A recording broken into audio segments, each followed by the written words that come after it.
In this video, we're going to show you how to check power on an air conditioner and a furnace. Be sure to check out our smart maintenance plan. Got a little special for our subscribers. The tools required, you're going to need one of these things, voltmeter or detector, 1/4 inch nut driver or drill attachments. Linux systems have 1/4 inch, most other guys have 5/16.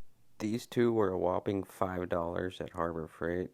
And you can find one of these for around 10 bucks. It's very reasonable if you have zero tools.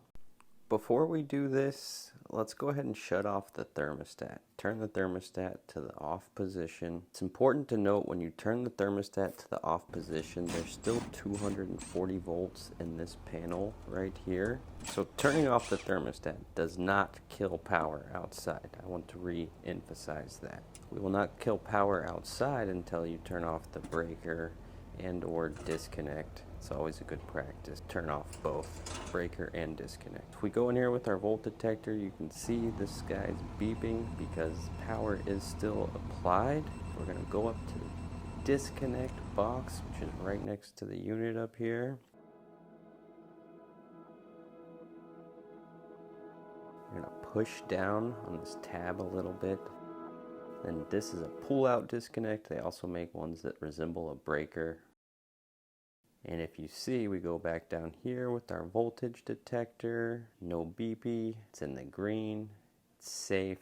So there you have it. That's how you check for power on an air conditioner. You can do it with zero tools on a $20 budget. Now for the furnace. In this application, we just merely set the voltage detector on the wire over here. So locate the wire coming out of the furnace. As an extra precaution, it's always a good idea to check multiple places at multiple different angles when using one of these voltage detectors if you're not using a true voltmeter with leads. So there you have it. That's how you check power on a furnace.